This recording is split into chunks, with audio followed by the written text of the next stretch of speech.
मेरे पीछे जो एक घर देख रहे हैं, बहुत सुंदर सा घर है मेरे भाई। इस घर के बारे में, इस जमीन के बारे में जानिएगा ना, तो आपके पैरों तले जमीन खिसक जाएगी। इस सुपौल जिला के कुछ पदाधिकारी के ऊपर एक क्वेश्चन मार्क बन के रह जाता है यह घर, यह जमीन। जानते हैं मेरे भाई क्यों? इसी घर के जो मालिक हैं, जिनको इस घर का मालिकाना हक है, वो 4 तारीख को 4/6/2025 को आत्मदाह करने वाले हैं। जानते हैं कहाँ? सुपौल समाहरणालय में। ऐसा आवेदन भी दिया गया है। सोचने योग्य बात है। जानते हैं मेरे भाई, इस घर का रहस्य के बारे में जानिएगा, इस जमीन की रहस्य के बारे में जानिएगा, तो आपको आश्चर्य होगा। ऐसा भी होता है क्या? ऐसा क्यों? चलिए हम सारा जानकारी देंगे, आप लोग वीडियो में बने रहिए मेरे भाई। आइए हम बात करते हैं इस घर के जो मालिक हैं उनसे। यही वो शख्स हैं जिनका यह घर है, और इसके भी बारे में जानिएगा तो आपको आश्चर्य होगा, ऐसे व्यक्ति के साथ ऐसा क्यों। इस पंचायत के इसकी पत्नी समिति है, और ऐसे व्यक्ति के साथ यह समस्या हुआ है। चलिए हम जानेंगे क्या है, कैसे है। क्या नाम है सर आपका? रामचंद्र यादव। आपके साथ क्या हुआ? इस घर के बारे में कुछ पता चल रहा है कि आप जो है 4 तारीख को आत्मदाह करने वाले हैं। ऐसा क्यों आपने फैसला लिया? जी, मेरे साथ ज़मीनी विवाद लेकर के बहुत बड़ा अन्याय हुआ है। जी जी। ये मेरे पिताजी का ज़मीन है, जिस पर हम लोग कई वर्षों से मेरे पिताजी रह रहे थे। जी उसका घर मकान बनाया हुआ था। जी उस पर सब हम पाँचों भाई मिलकर 15-15 डिसमिल बंटवारा करके रह रहे हैं। जी एक हमारे बगल में मास्टर ओम प्रकाश साहब हैं, जी, जो पैसे से शिक्षक हैं, सरकारी स्कूल गिरधरपट्टी मध्य विद्यालय के प्रधानाध्यापक हैं। जी जी मेरे दादाजी के संपत्ति, जो मेरे चाचा जी का हिस्सा था, जी, उस ज़मीन का पैसा हम दिए हुए थे पहले। ओम प्रकाश मास्टर साहब ज़्यादा पैसा दे करके मेरे पिताजी से रजिस्ट्री करवा लिए पीछे में, और वो बोलता है कि आगे वाला ज़मीन तुम खाली करो, ये बिहार सरकार की ज़मीन है, यह ज़मीन हम खरीद लिए हैं।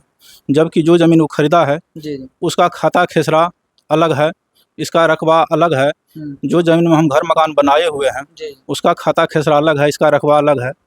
दोनों से टैली नहीं करता है। वो कहता मेरे सामने में है, तुम इस घर को खाली करो, नहीं तो हम इस घर को तोड़वा देंगे। किस बेसिस पे वो खाली करवाना चाहता है? वो कहता है कि हम पैसा वाले हैं, हमारे ज़मीन के आगे में यह ज़मीन है, जो कि वह भी ज़मीन मेरा ही था, मेरे दादाजी का था, जो ज़्यादा पैसा दे करके खरीद लिया हमारे चाचा जी से, और बोलता है कि इस ज़मीन को तुम खाली कर दो, मेरे ज़मीन के आगे में यह ज़मीन है, इसलिए तुम्हारा यह ज़मीन से हक नहीं बनता है, इसलिए इसको खाली कर दो तुम लोग।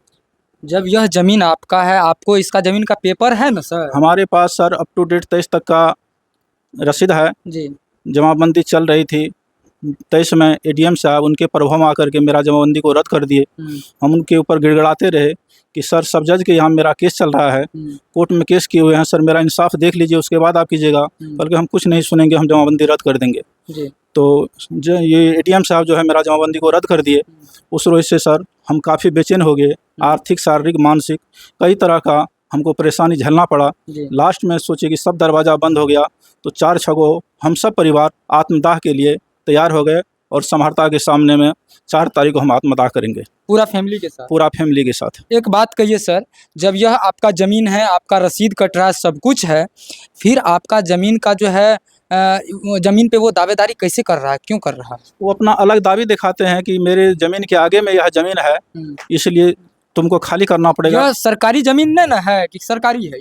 ये ज़मीन मेरी निजी ज़मीन है सर। हाँ। सरकारी ज़मीन नहीं है, जिसका मेरे पास ऑनलाइन रसीद कटा हुआ, मेरे पास सारा पेपर उसका है। अच्छा, यह बंदोबस्त है या राष्ट्रीय ज़मीन है? ये बंदोबस्त ज़मीन थी। बंदोबस्त ज़मीन है, इसका मतलब यह बिहार सरकार पहले था जी। ये जो है 1938 में हमारे पिताजी के नाम से बंदोबस्ती ज़मीन है यह जी। यह ज़मीन कौन सा था पहले? ये ज़मीन हम तो उतना नहीं जानते हैं, लेकिन कागज़ के मुताबिक जैसा बताया कि ये सरकारी ज़मीन था, जो मेरे पिताजी बंदोबस्त किए हुए हैं 1938 ईस्वी में। और यह आम है कि खास ज़मीन है? इनकी जानकारी मुझे नहीं है। कौन सा ज़मीन है? गैर मजरवा। ये ज़मीन गैर मजरवा आम है। सोच सकते हैं यह गैर मजरवा आम ज़मीन है, और जो है लगभग आज से कितना वर्ष पहले जो है यह बंदोबस्त हुआ था? लगभग 90 वर्ष पहले। 90 वर्ष पहले, और 90 वर्ष से आपके जो है परिवार यहाँ रह रहे हैं जी। और 1 वर्ष पहले जो है बंदोबस्त को रद्द कर दिया गया जी। बंदोबस्त को रद्द नहीं किया, तो? मेरे जमाबंदी को रद्द किया। जमाबंदी को रद्द कर दिया जी। जमाबंदी रद्द कहाँ से हुई थी सर? एडीएम अपर समहर्ता सुपौल। अच्छा, इसके बारे में जानकारी आप जो है डीएम साहब को दिए थे क्या? यहाँ से लेकर सर हम राष्ट्रपति जी तक को हम पत्र के माध्यम से जानकारी दिए हुए हैं। सभी को दिए हैं? जी। अच्छा, पत्र जो लिखे थे वो स्पीड पोस्ट के माध्यम से दिए थे या रजिस्ट्री किए थे? बाय डाक के द्वारा भेजे। रजिस्ट्री किए थे? जी। रजिस्ट्री किए थे, और सारा का रजिस्ट्री का तो टोकन होगा सर? जी, मेरे पास है टोकन, रिसीव है, वो हम दिखाते हैं आपको अभी। जी। सोचने योग्य बात है मेरे भाई, आवेदन लिखते लिखते यहाँ परेशान हो जाते हैं नागरिक, लेकिन यह जमीनी विवाद तो पता नहीं कैसा विवाद बन चुका है। किसी के जमीन पे कोई दावेदारी पेश कर दे, जिम्मेदार कौन होगा? इसका बंदोबस्त है मेरे भाई, और आज लगभग यह 100 वर्ष से 90 वर्ष से बंदोबस्त है। किसने अधिकार दिया है? जमाबंदी को रद्द कर दिया है, क्यों? और आप लोग 4 तारीख को आत्मदाह के लिए पहुंच जाइए। जी, पूरे परिवार। ऐसा क्यों कर रहे हैं सर? आप धैर्य रखिए ना, आपको जो है कानून मदद करेगी सर, थोड़ा लेट ही सही मदद जरूर करेगा। हम चारों तरफ से सर निराश हो चुके हैं, मेरा कोई कहीं रास्ता अब नहीं सुझ रहा है जी। आर्थिक, शारीरिक, मानसिक हर तरह से हम पीड़ित हो चुके हैं जी। मेरा कोई नहीं सुनता है। कोई नहीं सुनता है जी। भावुक हो चुके हैं सर, और इस प्रकार की इसके साथ समस्या भावुक क्यों नहीं हो, क्योंकि इनकी हालचाल कौन पूछने वाला है? आप तो भैया कलम से लिख दीजिएगा, कुछ कर दीजिएगा, लेकिन किसी का दर्द को नहीं समझ पाइएगा ना। क्या कहिएगा बिहार सरकार से, क्या कहिएगा पुलिस प्रशासन से आप? हम तो सरकार से अपना न्याय का गुहार मांगते हैं कि हमको इंसाफ मिले, मेरी जमाबंदी पुनः वापस हो। जो इतना बड़ा निर्णय ले से हम चूक जाएं, और नहीं अगर मेरा जमाबंदी वापस नहीं किया तो सारे परिवार हम आत्मदाह के लिए तैयार हो जाएंगे और 4 तारीख को मर जाएंगे। आपके फैमिली में कितने लोग हैं सर? 20-25 लोग हैं, सारे बाल बच्चा, परिवार, भाई भतीजा, टोटल का टोटल चल जाएगा? टोटल का टोटल चले जाएंगे। क्या करेंगे रह के? देख सकते हैं भावुक हो रहे हैं और इसकी समस्या को समझ सकते हैं। अब हम बात इनसे नहीं करेंगे क्योंकि आंख भर आया है, और इधर और भी लोग हैं। आपका क्या नाम हुआ? मिथिलेश कुमार। मिथिलेश कुमार, ये आपका घर है? जी। सर कौन हुए आप? भाई हुए। भाई हुए। क्या कैसे समस्या है, क्या कहिएगा? इतना बड़ा जो आपके सर पे बोझ पड़ गया है, क्या कहिएगा? जुलूम हो रहा है ना सर, जुलूम हो रहा है। पेन पेपर तो देखिए रहे हैं ना। जी जी, सब कुछ मेरे पिताजी के नाम से है, लोग जोर जबरदस्ती पैसा के बल पर जो है ना। तो इसलिए जो है आप लोग सभी परिवार जाके आत्मदाह कर जी, लीजिएगा। सब पूरे मेरे परिवार। भाई रुक जाइए, ऐसा मत कीजिए, थोड़ा और इंतजार कीजिए। जब आप इतना इंतजार किया है ना, थोड़ा और धैर्य कीजिए। कभी भी कानून आपके साथ गलत नहीं करेगा। आज तक तो कोई नहीं सुनने वाला है। कानून जो है ना सर सबके लिए बराबर है, आपका जरूर सुनेगा, धैर्य कीजिए। बराबर रहता तो सुनवाई होता ना, हो जाता है। हाँ, लेकिन कहीं कोई सुनता है? नहीं सुन रहा। कभी कभी चला आता है दरवाजे पर, साले तुम घर खाली करो, नहीं तो साले तुमको सबको मार देंगे घर। ऐसा भी धमकी आ रहा है? ऐसा भी धमकी दे रहा है। क्या कहता है, फिर से कहिएगा? ये कहता है कि तुम लोग घर खाली करो, नहीं तो साले सबको मार देंगे। जो दावेदारी कर रहा है वो कह रहा है? वो कह रहा है। आप सबको डर लगता है इसका? नहीं लगेगा? बिल्कुल लगना भी चाहिए। आजकल अपराधी तो कुछ भी कर सकता है। कुछ भी कर सकता है। प्रशासन आपका मदद नहीं कर रहा है? कोई नहीं आ रहा है। प्रशासन लग जाता है तो प्रशासन कहता है हम क्या करेंगे। क्या करे? इस पे केस चल रहा है क्या? केस चल रहा है ना। कौन सा केस चल रहा है सर? यही चल रहा है। टाइटल हो रहा है क्या? टाइटलो चल रहा है। टाइटलो चल रहा है जी। अच्छा, प्रशासन का भी दबाव है आप सबके ऊपर? प्रशासन भी नहीं बोलता है। प्रशासन आता है तो कहता है मिलजुल के रहो। और प्रशासन मिलजुल के कैसे रहेंगे? संपत्ति मेरा है, अब प्रशासन कहता है मिलजुल के रहो। ऐसा है? मतलब आप सब जितने व्यक्ति हैं सारा पीछे वाले जमीन हम लिए थे जी। मेरे चाचा जी से लगभग 30 बरस पहले जी। वह जमीन हम 4000 रुपये कट्ठा लिए थे। वह जमीन वो क्या किया, हमारे पिताजी 4000 कट्ठा से बात किया। उसके बाद 4 कट्ठा जमीन था, एक बार 2 कट्ठा लिखा लिया, फिर दोबारा जो है पंचायत बैठा, वो पंचायत में ही निर्णय लिया कि 2 कट्ठा जमीन उसको हम लिख देंगे और अपना जो है समय काटता रहेगा। लेकिन वो ऐसा नहीं हुआ। पंच गया उधर, जाकर के मेरे चाचा से जमीन लिखा लिया। इसी वजह से झोल फंसा है। ऐसे से वजह से झोल फंसा हुआ है।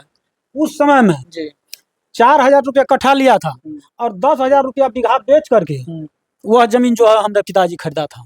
तो यह 4 कट्ठा जमीन खरीदने में कितना जमीन बिक गया, वो भी जमीन चला गया, ये भी जमीन चला गया। और तब कहता है तुम यहाँ से घर खाली करो, नहीं तो साले सबको जान से मार। घर बनाने में कितना पैसा लगा होगा? लगभग 30 लाख। 30 लाख लगभग लगा है, और आज जो है आप सबको यह घर खाली करना पड़ रहा है। खाली करना पड़ रहा है। और इस घर की वजह से आप सब पूरा परिवार जो है 30 लाख रुपए खर्च करके यह घर बनाया, और खाली करने की वजह से आप लोग आत्मदाह करने के लिए तैयार हैं। क्या करिएगा? जब प्रशासन नहीं सुनता है, न्यायालय नहीं सुनता है, तो क्या करेंगे?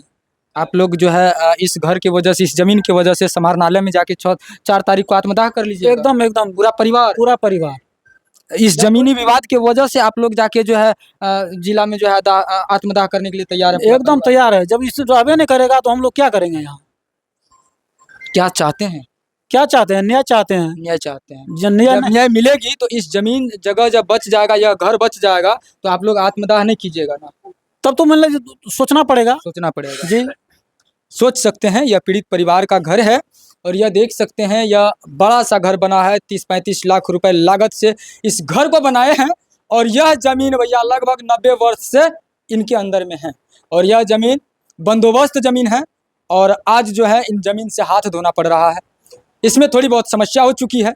बंदोबस्त जमीन है और बंदोबस्त जमीन इनके हाथ से जाने के योग्य बन चुका है।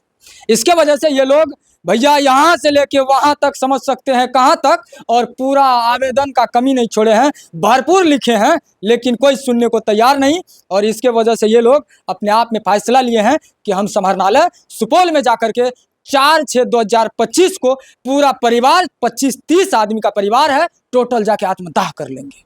सोचने योग्य बात है। यही घर है उन लोगों उनका जो आत्मदाह करने वाले हैं सुपौल में। देख सकते हैं इस घर को। आप लोग क्या सोचते हैं कमेंट के जरिए बताइएगा। और इस जमीनी विवाद जो लगातार बिहार में चल रही है इसके वजह से आत्मदाह करने के लिए यह परिवार तैयार है और सुपौल समाहरणालय में आत्मदाह करने वाले हैं। चलिए आप लोग क्या सोचते हैं इस न्यूज के बारे में, इस खबर के बारे में कमेंट के जरिए बताइएगा। मेरा छोटा सा प्रयास आपको कैसा लगा बताने का प्रयास कीजिएगा। तब तक के लिए देखते रहिए ताबड़तोड़ न्यूज। जय हिंद, जय श्री राम।